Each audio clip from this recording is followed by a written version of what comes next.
¿Qué tal, queridos amigos? Muy buenas noches, buenas tardes o buenos días, dependiendo la hora en que estén viendo esta entrevista. Sean bienvenidos a su programa favorito de Rutas y Retos de Legalidad del Seminario de Derecho Administrativo de la Facultad de Derecho de la UNAM.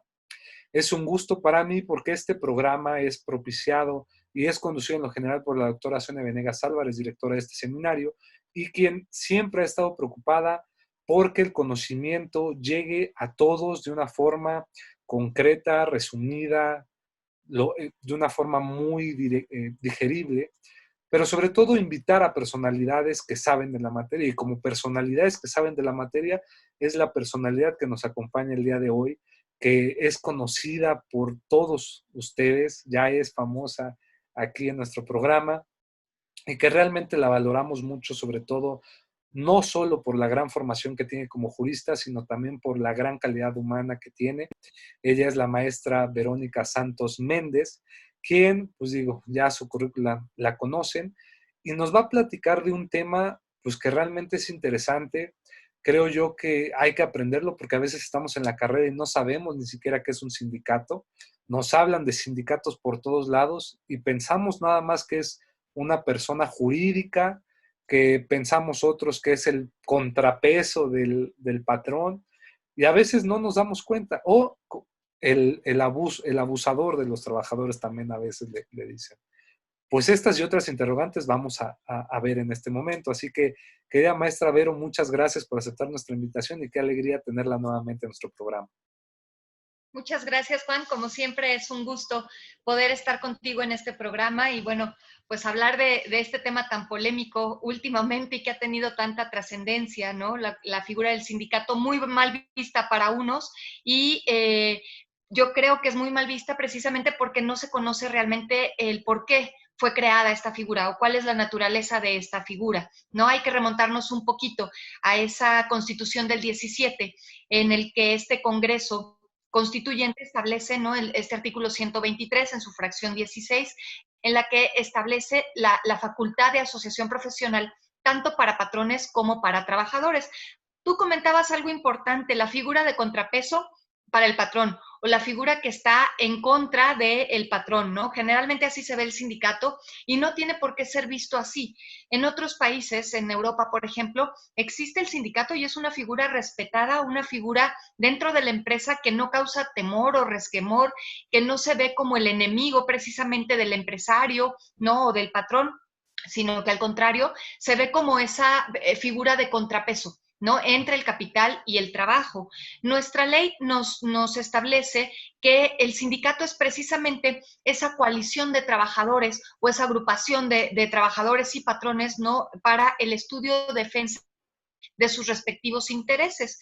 Como te comentaba, tanto la Constitución como la norma maneja esta posibilidad de formar sindicatos tanto para patrones como para trabajadores. Me voy a enfocar a la figura del sindicato obrero, del sindicato de trabajadores. Perfecto. Como, como te decía, muy mal visto, ¿por qué? Pues porque tenemos esta figura de los sindicatos charros, que lo último que hacen es defender, es mejorar las condiciones laborales. Lo que sí hacen es extorsionar muchas veces a los patrones cuando no cubren, ¿no?, esas cuotas o cuando no respetan esos contratos de protección, en fin, ¿no?, que no les pagan esas cuotas por tener este sindicato vendido o este sindicato charro.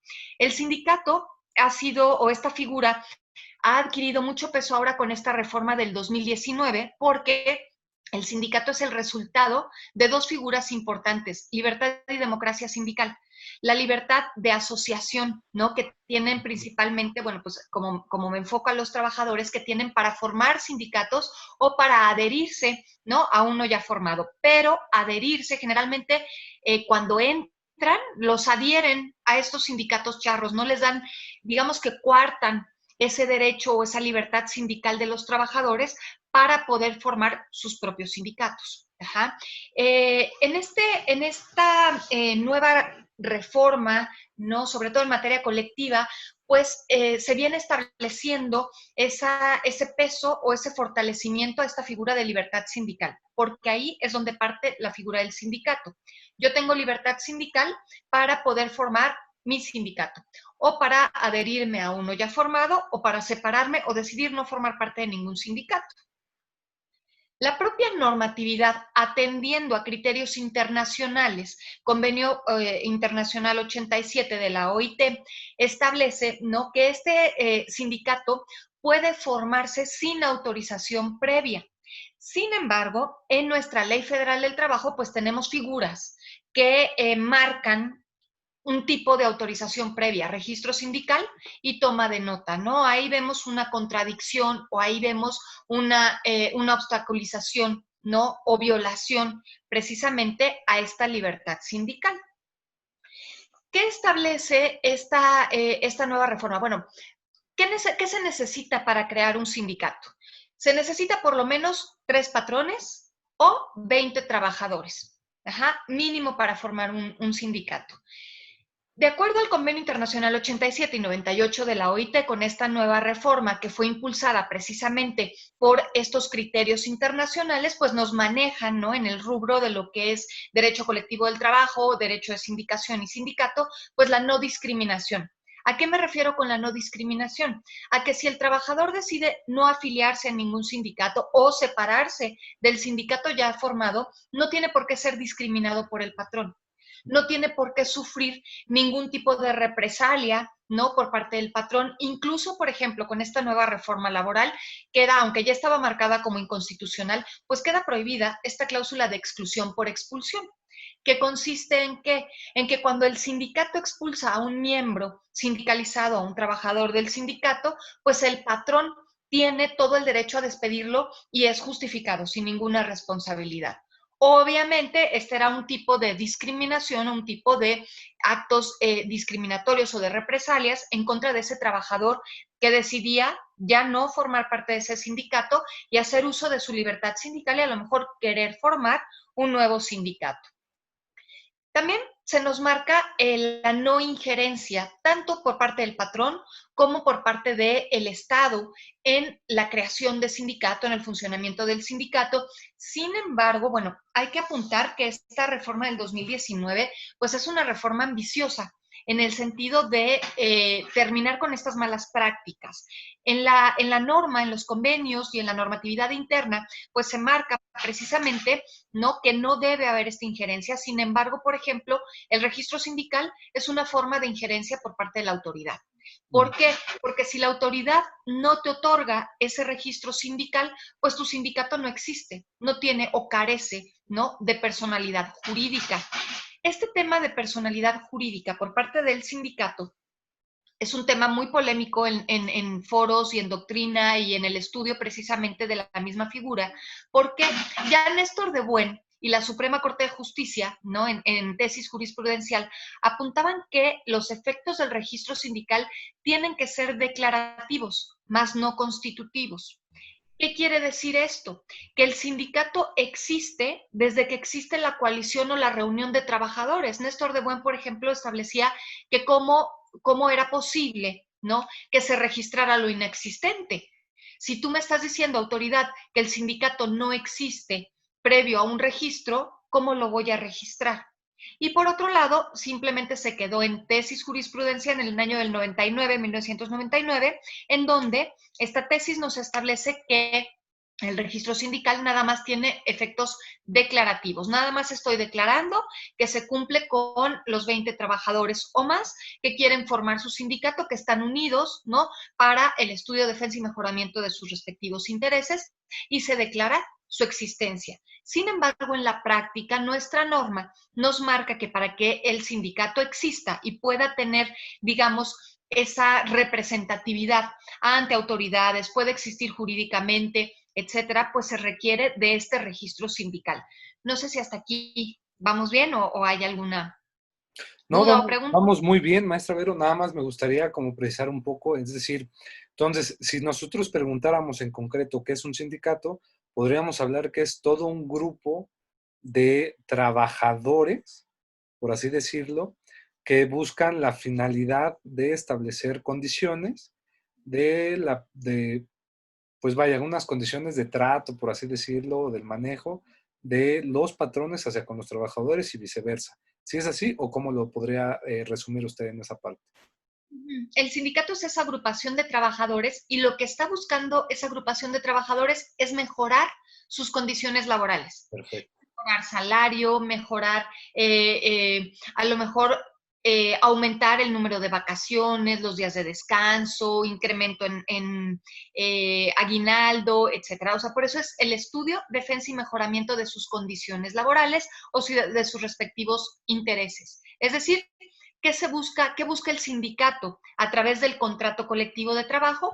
Que en ese contrato colectivo de trabajo se establezcan condiciones laborales que año con año se vaya revisando salarialmente, cada 2 años en condiciones generales, que no es salario, sino condiciones económicas, bonos, días de vacaciones o lo que se quiera mejorar, precisamente para ir mejorando la calidad de vida y las condiciones laborales de los trabajadores.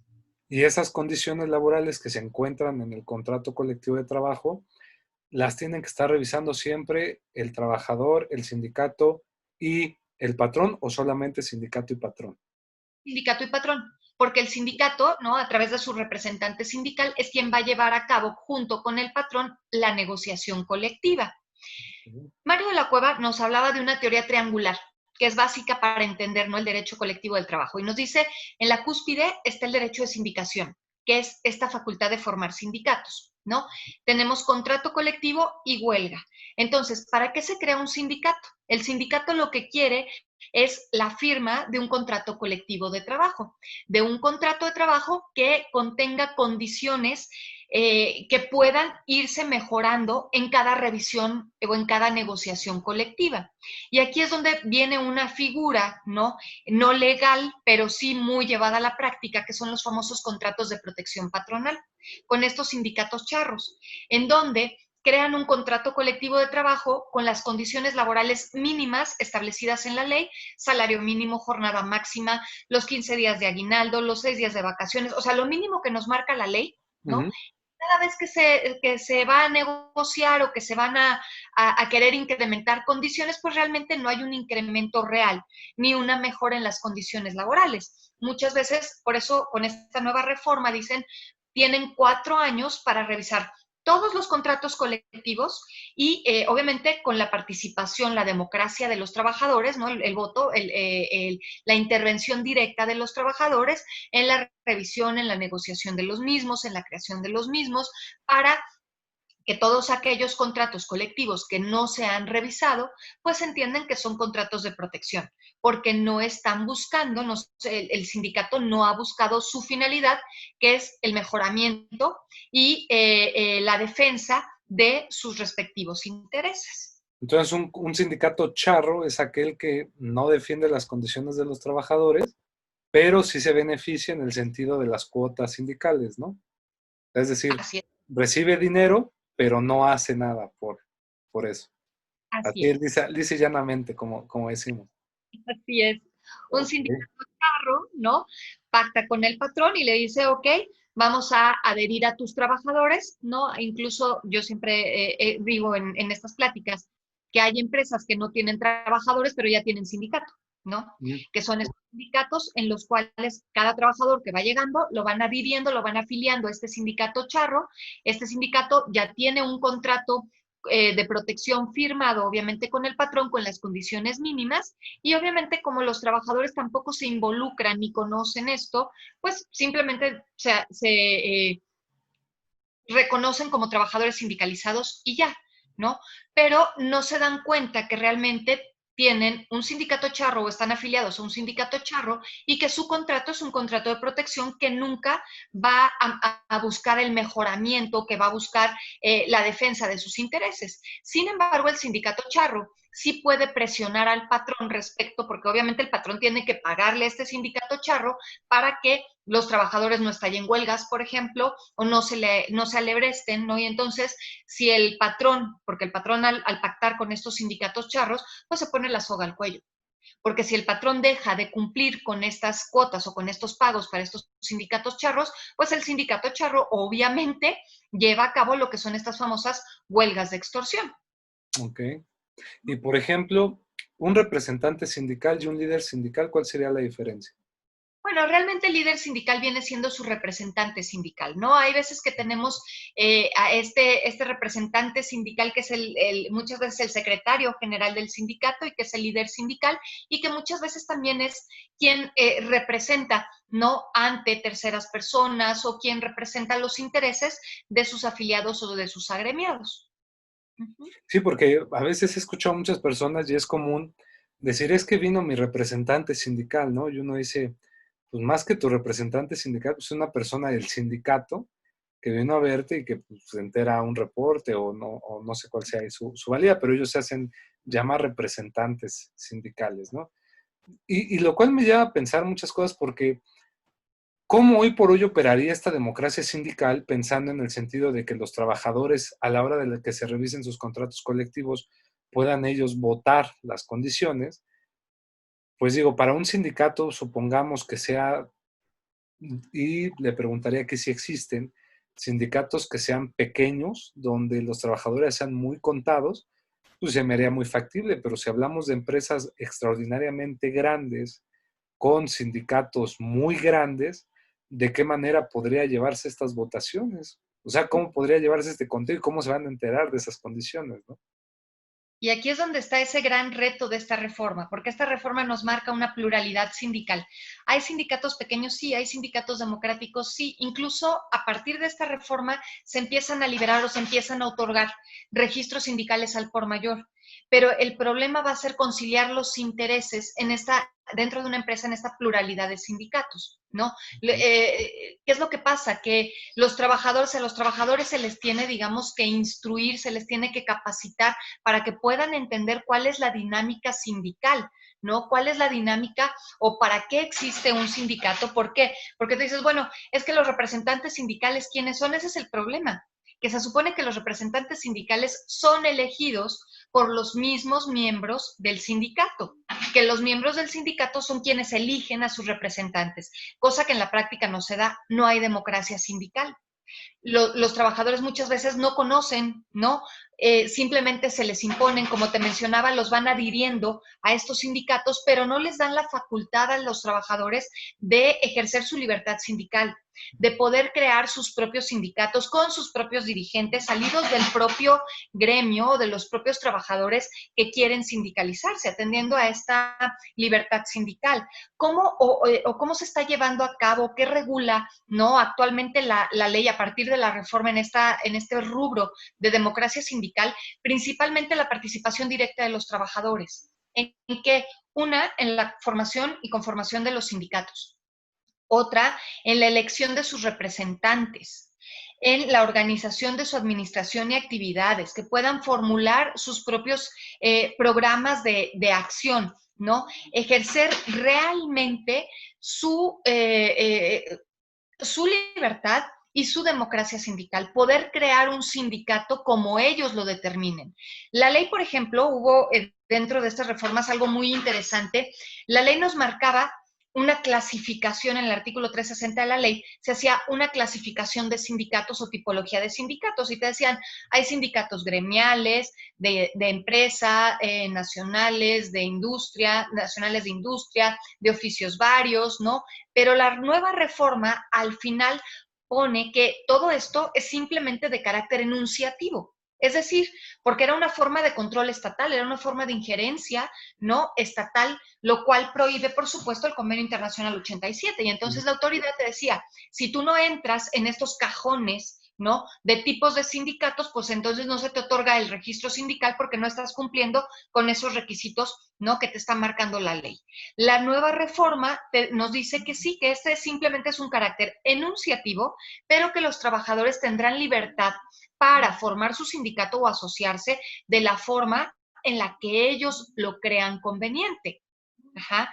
La propia ley nos marca también dentro de esta reforma que tiene que ver con el tema de sindicatos, prohibiciones, obligaciones de los sindicatos y, por ejemplo, dentro de estas prohibiciones, pues está la prohibición de que formen sindicatos trabajadores de confianza. Ellos están totalmente excluidos de manera expresa, ellos no pueden formar sindicatos. Sin embargo, los sindicatos en sus estatutos pueden marcar que el contrato colectivo podrá, o lo que se negocie y se gane en contrato colectivo, podrá beneficiar a los trabajadores de confianza. Ajá, pero ellos como tal no pueden formar sindicatos. ¿Y qué es lo que estamos viendo aquí? Precisamente lo que comentabas en un principio. Ah, es que entonces el sindicato es el enemigo del patrón.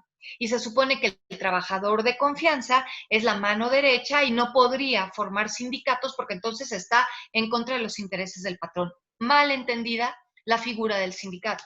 Ajá. Sí. Pero, perdón, no sé No, si no, hay no, algo. no, no, no, adelante, adelante. Sí tengo una pregunta, pero la quiero hacer después de que termine la idea, por favor. Que hay dentro de estas prohibiciones, pues está también, ¿no? El que, pues los sindicatos no pueden constituirse como asociaciones religiosas o tener, ¿no? Esta finalidad o una finalidad de lucro, ¿no? Y bueno, yo siempre digo que los sindicatos y las elecciones de sindicatos y todo esto, pues es muy similar a los partidos políticos, ¿no? ¿Qué pasaría si tú a tu sindicato le pones el estandarte de la Virgen de Guadalupe? Seguro gana, ¿no? Más allá de cuál es la ideología o cuál es la trascendencia, pues bueno, estoy viendo el estandarte y, ¿no? Culturalmente a lo mejor me dejo llevar por.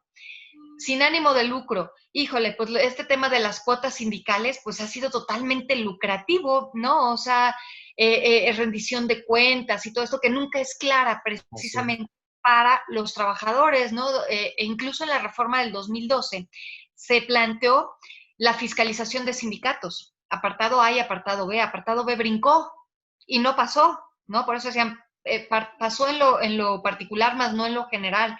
Fiscalización a sindicatos de apartado A, pues es realmente a mí, ¿en qué me puede beneficiar o importar la fiscalización de un sindicato de una empresa X? Pero a mí sí me interesa conocer a lo mejor la fiscalización del sindicato de la educación o del sindicato de Pemex o del sindicato de salud, etcétera, ¿no? Hacia dónde se van las cuotas sindicales, ¿no? O los recursos.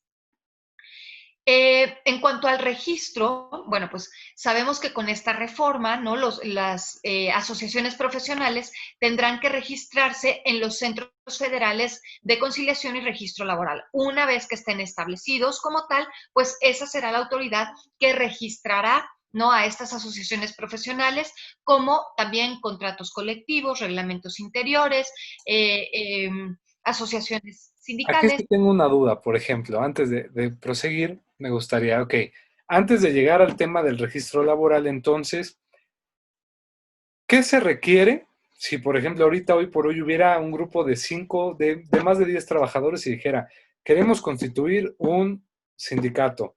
¿Qué es lo primerito que tendrían que hacer? Bueno, para que se puedan constituir necesitamos tres elementos: Ajá. requisito de fondo, forma y mayoría. Mayoría, por lo menos 20 trabajadores. Que tienen que Es lo ser que 20. nos marca. Ajá, mayoría. Después, fondo. ¿Qué busca tu sindicato? Su objetivo es el estudio, defensa y mejoramiento de los intereses profesionales, y después le puedes poner todo lo que tú quieras, pero el fondo de un sindicato es buscar precisamente eso: mejorar, estudiar y defender las condiciones laborales, ¿no? Y bueno, todo lo demás que tú le quieras poner a tu sindicato. El Perfecto. equilibrio de los factores de la producción, bla, bla, bla, ¿no? Forma. Bueno, tienes que cumplir, obviamente, con todo lo establecido en la norma. ¿Qué se te pide para constituir un sindicato? Tu acta de asamblea constitutiva, tus estatutos sindicales, tu padrón de socios, los datos generales, todo lo que la ley nos va marcando. Ajá. Y ahí es donde ponían muchas veces el candado. Por ejemplo, aquí, esto que me parece interesante, porque suena casi, casi como constituir una empresa, ¿no? Pudiera ser. ¿Esto que se hace ante un fedatario público primero? Es decir, ¿voy ante un notario y todo? ¿O nada más lo hacemos entre nosotros? Nada más lo hacemos entre nosotros, porque ante un fedatario público se constituye una sociedad o asociación civil o mercantil, Ajá, exactamente. o corredor público. Aquí no. ¿Por qué? Porque es una asociación profesional. No es lo mismo, yo siempre les digo, no confundan asociación profesional con el artículo 9 de la Constitución, que es derecho de asociación o de reunión. ¿no? Donde yo me puedo asociar políticamente, religiosamente, civil o mercantilmente. No, esta es característica laboral, es un derecho humano de asociación, pero también social, de asociación profesional. Ajá, porque pertenecemos a un mismo gremio, a una misma profesión, a una misma empresa, a un mismo oficio, Es un ¿no? documento privado en todo sentido. Pues sí, pero necesitamos, ¿no? Que la autoridad laboral, ahorita, por ejemplo, juntas todavía y Secretaría del Trabajo nos den su venia. Y ahí Perfecto. estamos viendo la injerencia del Estado prohibida por el Convenio Internacional 87, donde yo siempre hago este símil, ¿no? Efectivamente, tú me decías, bueno, es como una asociación en donde vamos ante un fedatario público, creo que ahí hay más libertad, porque tú llegas con el notario público y tú le dices, bueno, aquí está la asociación o la sociedad que quiero constituir, estos son los miembros que van a conformar mi asamblea y bla, bla, bla, y el fedatario público pues nada más verifica, obviamente, requisitos de forma, ¿no? Que cumplas, que tu objeto sea lícito, etcétera, ¿no? Exactamente. Y la autoridad se mete, digamos que hay injerencia en el fondo. ¿Por qué? Estatutos sindicales, artículo 371 de la ley, y es todo, ¿no? Una serie de puntos que deben contener tus estatutos sindicales. Y si no cumples con la normatividad, la autoridad te dice, no, porque no cumples con requisitos de forma. Bueno, pero ¿por qué te estás metiendo? Tu objeto no es el estudio, defensa y mejoramiento de los intereses profesionales. Bueno, pero ¿y qué? No, o sea, yo soy libre, por eso es lo que yo comentaba, de estos efectos que tienen que ser nada más declarativos y no constitutivos. Los trabajadores tienen que tener libertad de crear su propia asociación. Ya estamos 20 reunidos. ¿Cuáles son nuestros estatutos? Pero si nuestros estatutos no los redactamos conforme la ley lo establece, entonces no nos dan entrada, porque Pero sería nuestras... un arma de doble filo, ¿no? ¿Por qué? Porque estoy de acuerdo de que si hay injerencia directa del Estado para la hora de regular o crear estas, pues vaya, los estatutos, el contrato colectivo de trabajo, sin duda alguna se merma la libertad que estas personas tienen de autodeterminarse en estas circunstancias. Sin embargo, también el no tener un límite o una, un ente revisor, pues crearía pues muchas quimeras, ¿no? Es decir, habría escritos, estatutos, que pues sin el estricto rigor jurídico o la estricta vigilancia de que pues se lleve a cabo como lo hace un fedatario, de decirte, ¿sabes qué? Pues tú vienes aquí a constituir tal cosa, pero pues, sabes qué? Que no puedes porque pues esto no es así, pues se crearían otras cosas. Entonces, ¿cómo ve usted que más bien tendría ahí que crearse tal vez yo, no sé, si establecer que el mismo fedatario tenga que ser el que haga la constitución de un sindicato, no sea un fedatario, no hablando de un notario ni de un corredor público, sino que se creara una figura de materia laboral que fuera esa persona encargada de dar paloma de que se cumplen con los requisitos mínimos señalados en la ley y de protección a los trabajadores para un contrato colectivo y unos estatutos, ¿no? Porque si no, siento que dejarlo todo a los particulares sin ninguna vigilancia, pues crearía otros monstruos, ¿no? ¿Qué Sí, opina? aquí hay que dividir, ¿eh? El contrato colectivo, formación de sindicato. El contrato colectivo, digamos, es el resultado del sindicato. ¿Qué quiere el Ok, sindicato? perfecto. Firmar un contrato colectivo en el cual se establecen sus condiciones que a través de la negociación colectiva va a mejorar. Sí, estoy totalmente de acuerdo contigo. Sí debe haber una pauta, ¿no? Un lineamiento. Sin embargo, no debe ser ese lineamiento definitivo o como requisito para que el sindicato se constituya. ¿Te doy o no el registro? No. ¿Tienes estatutos? Ok. ¿Qué es lo que pasa? Que volvemos a lo mismo, la cultura sindical no existe. Es decir, muchas veces los trabajadores no tienen idea, obviamente, de lo que es, cómo vamos a crear un sindicato, qué se requiere, cómo elaboramos un acta de asamblea constitutiva, cómo se elaboran los sindicatos, toda esta cuestión que realmente es muy técnica, ¿no? Y que se les tendría que instruir o enseñar. El problema con nuestra cultura, efectivamente, es que si dejamos, ¿no?, total libertad, pues no tenemos la cultura del freno. Siempre tenemos que tener algo que nos esté diciendo hasta aquí, o por aquí no, o esto no lo debes hacer, ¿no? Tendríamos que haber empezado a trabajar precisamente en esa cultura, ¿no?, sindical, pero enseñada a los trabajadores. ¿Quieres formar un sindicato? Pero ¿cuál es la finalidad real de tu sindicato? Estudiar, mejorar y defender tus condiciones laborales.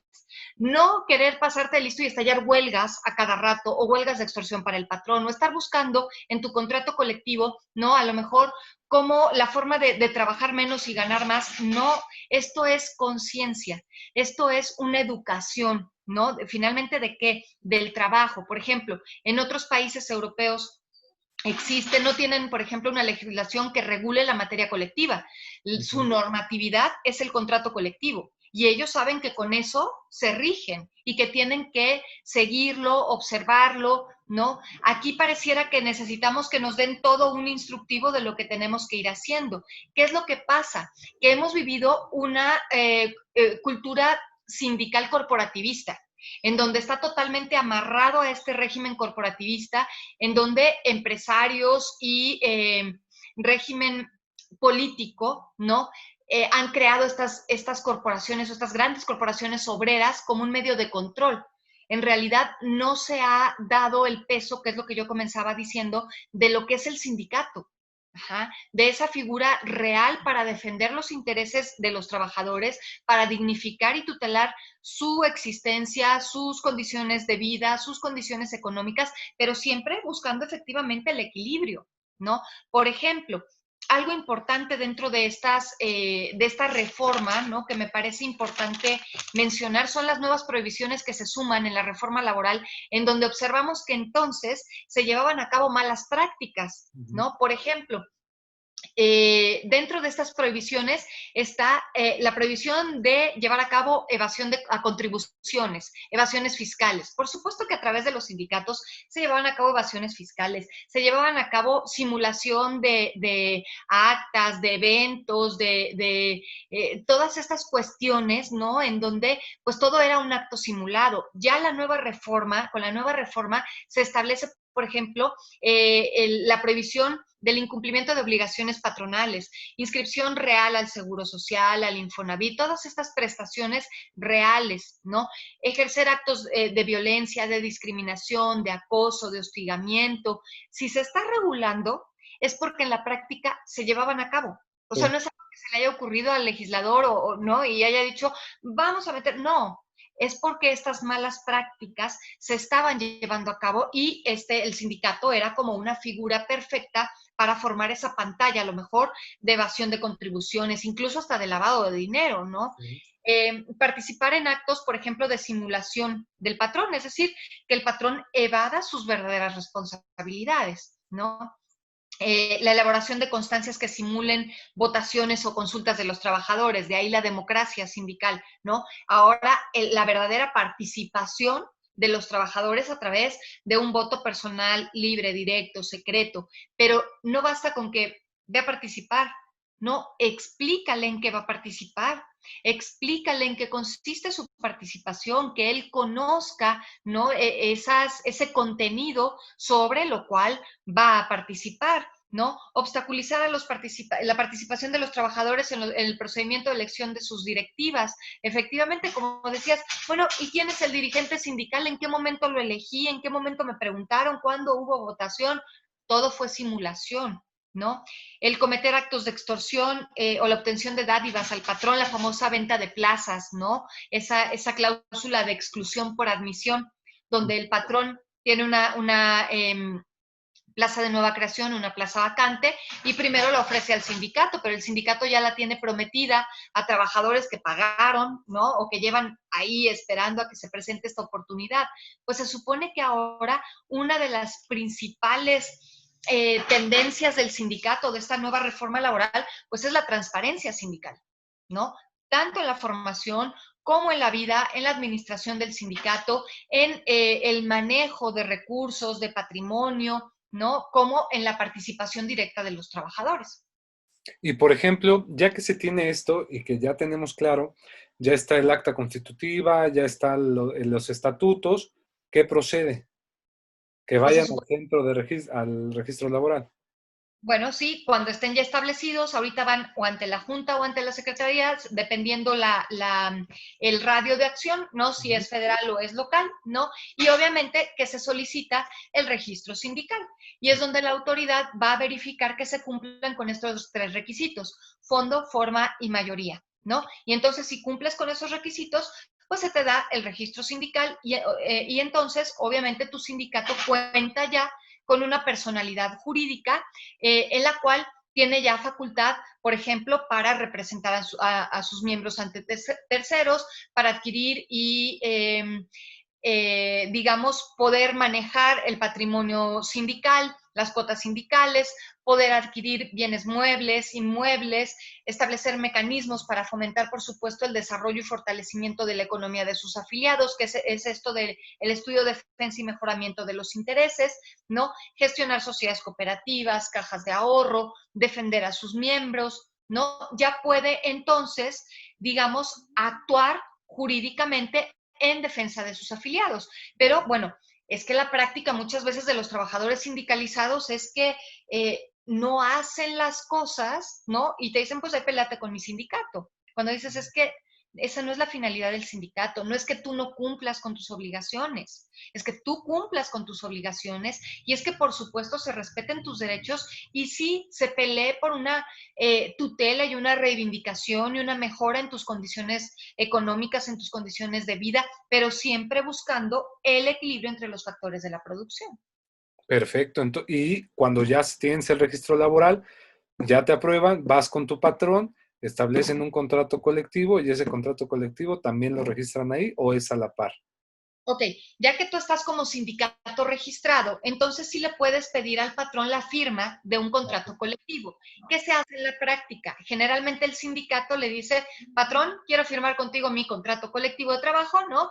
Pero si no lo haces, entonces te estallo la huelga. Casi, casi va como consigna la huelga, ¿no? De si no lo firmas, porque una causal, un objetivo de la huelga puede ser la no firma o el no querer firmar un contrato colectivo de trabajo. Entonces, si el sindicato se forma precisamente para, como te decía, formar o crear ese contrato colectivo de trabajo que va a ser ese instrumento que se va a negociar para ir mejorando las condiciones laborales. Entonces, patrón, ¿para qué quiero formar un sindicato? Para firmar un contrato colectivo que se negocie, en el cual podamos mejorar, ir mejorando nuestras condiciones laborales a través de qué figura? La negociación colectiva.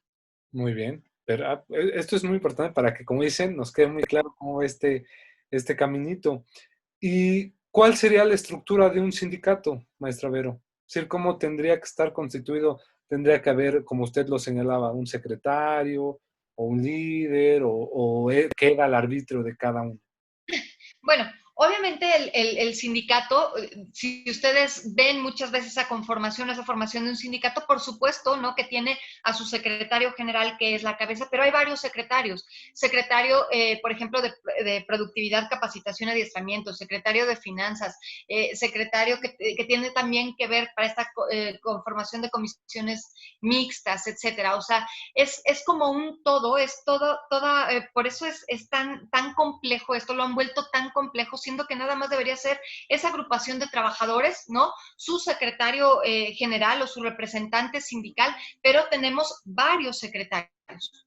Ajá, que tienen diversas funciones. Ajá, el de finanzas, bueno, cómo está administrado el patrimonio familiar, el patrimonio sindical, ¿no? Cómo se van a administrar las cuotas, los dineros, el secretario de actas, porque cada vez que se lleva a cabo una asamblea, pues obviamente firma el secretario de actas. Obviamente una de las funciones del sindicato es capacitar a sus trabajadores y entonces se levantan actas, ¿no? Que firma el secretario de Productividad, Capacitación y Adiestramiento, ¿no?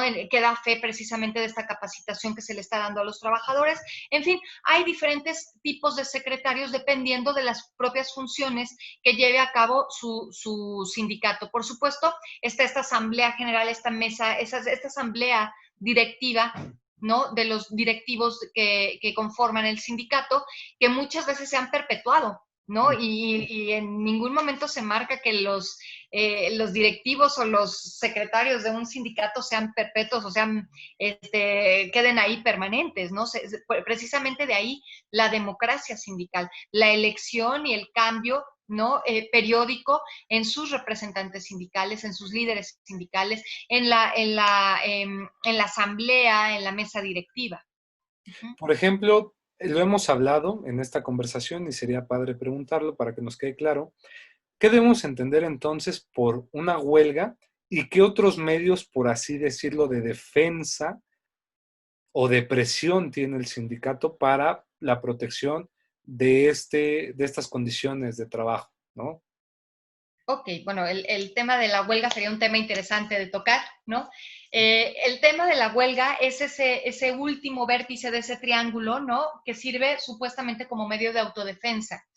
Que de autodefensa ya no tiene nada, la huelga se ha desnaturalizado totalmente porque es un procedimiento, está regulado como un procedimiento dentro de la propia normatividad y bueno, en un principio la huelga era ese medio con el que contaba el sindicato o esta agrupación de trabajadores para que en el caso de que sus derechos laborales fueran violentados o el patrón no respetara sus condiciones laborales, ¿no? Pudieran ellos parar, porque eso es la huelga, el paro de labores, obviamente por un tiempo, como un medio de presión para la empresa para lograr que se les escuche, ¿no? Y que se respeten esos derechos.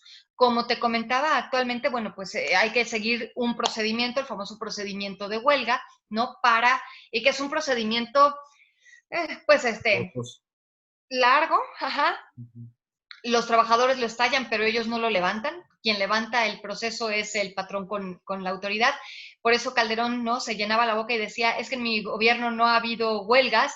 No es porque no hubiera motivos para estallar la huelga. Lo que pasa es que es un tema delicado porque durante la huelga, sí, se paran labores, pero tampoco recibes un salario. Tuvimos el caso de la UAM, ¿no? Por casi 6 meses en donde decían, ya, por favor, que esto se levante, ¿no? Y finalmente no lograron lo que estaban pidiendo.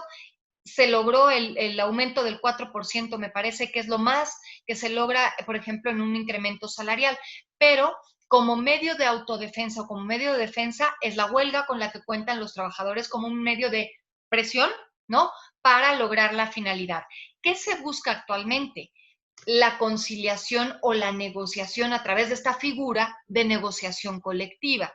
El problema en materia sindical es que las negociaciones colectivas pues no son muchas veces amables, sino que son pleitos en donde los ánimos se encienden, en donde no se llega muchas veces, no hay un diálogo cordial, ¿no? Y quizá eso es lo que nos está haciendo falta, esa conciencia que va de la mano con, por ejemplo, ahora todos estos más, ¿no? Los medios alternativos de solución de conflictos en todas las materias y que ya también está, o ya lo introdujeron en la materia laboral, aunque en la materia laboral siempre la conciliación, el arbitraje y la negociación han estado presentes, ¿no?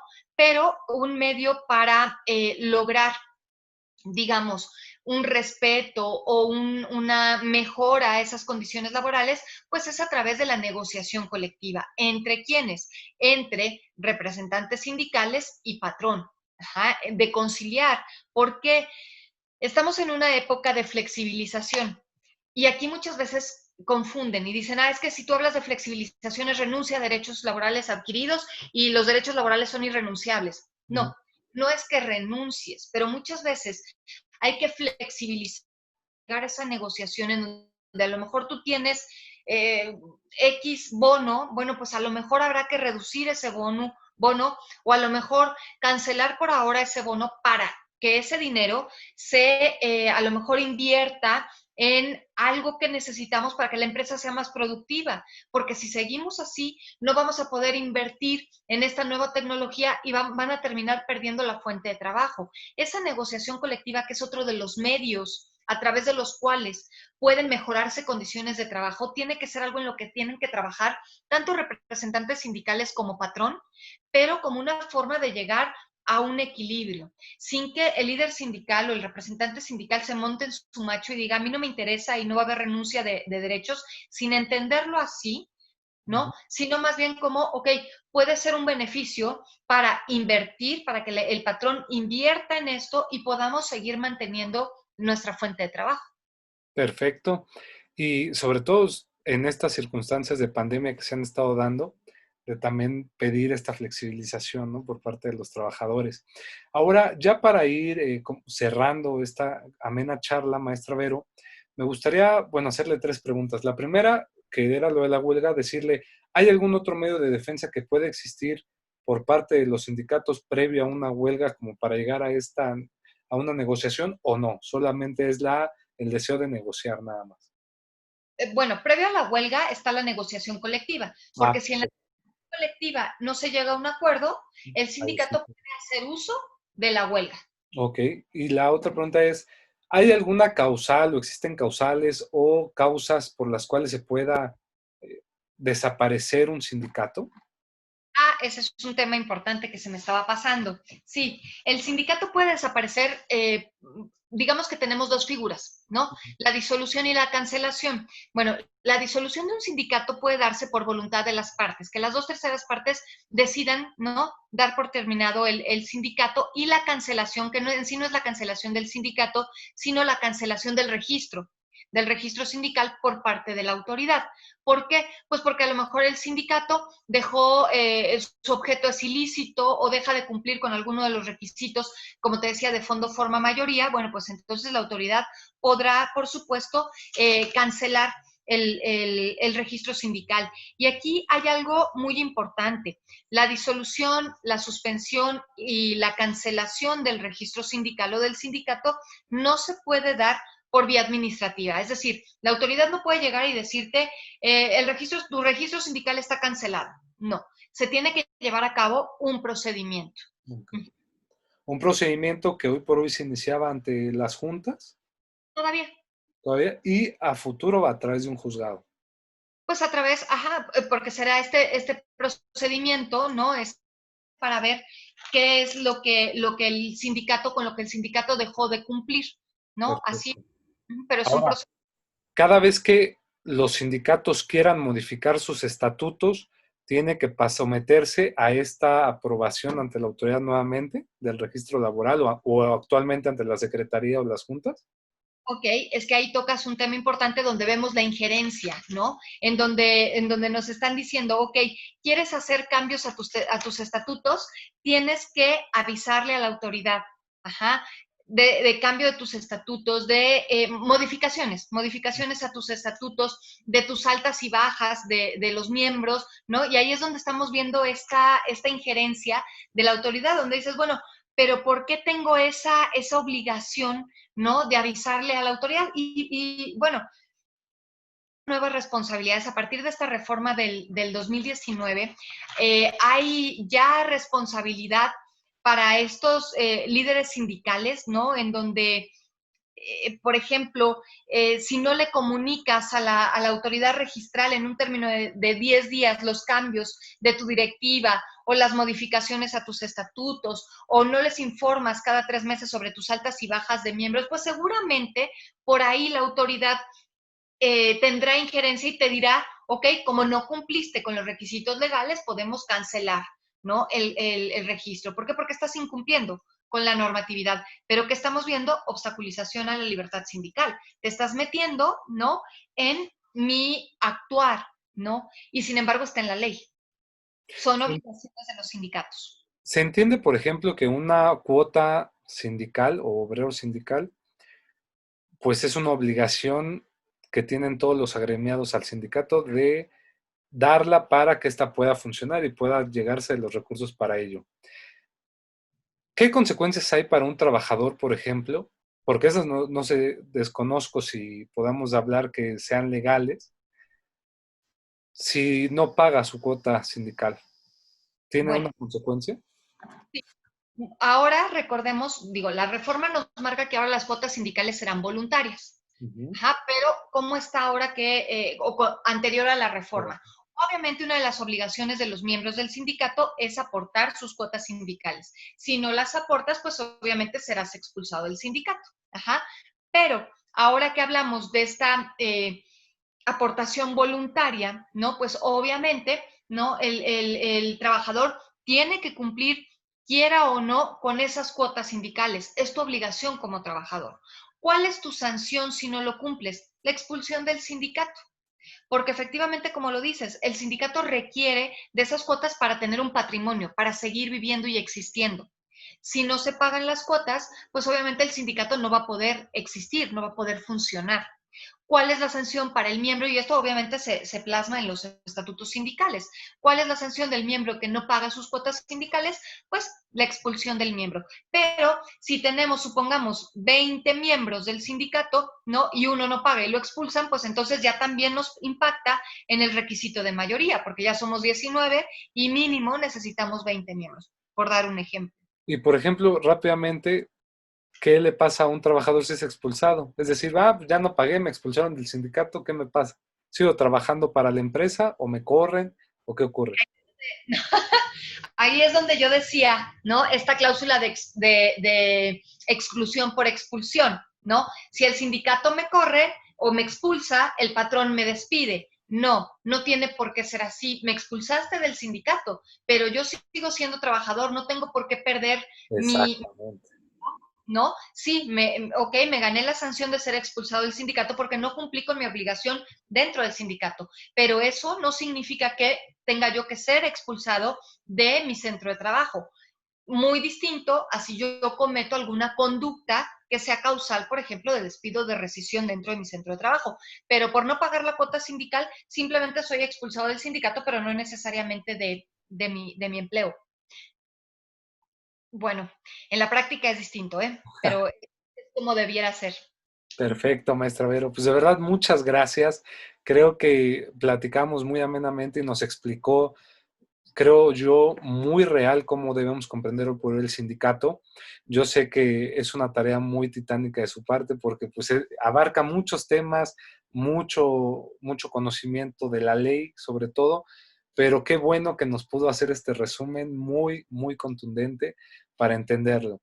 Así que de verdad, gracias como siempre por su tiempo, por su disponibilidad, maestra Verónica, y de verdad este espacio siempre sigue siendo suyo y que nos pueda seguir acompañando. Todos las personas que nos ven, que nos escuchan, le gustan sus temas, así que créame que es un gusto para todos volverle a escuchar siempre. Gracias de verdad, maestra Vero, y nos vemos en una próxima ocasión. Agradecemos también a nuestras autoridades, el director, el doctor Juan Contreras Bustamante, el maestro Ricardo Rojas Arevalo, el director de Educación a Distancia, y a nuestra querida doctora Sonia Venegas Álvarez. Muchas gracias y nos vemos hasta la próxima. Suscríbanse, denle like, compartan, porque puede serle de gran ayuda. A ustedes no saben qué sindicatos, qué trabajadores lo puedan ver y digan, mira, mis dudas se aclararon. Así que muchas gracias y maestra Vero, gracias nuevamente y que pase una excelente noche. Muchas gracias, Juan, y gracias por la invitación y con gusto siempre es un placer participar. Gracias.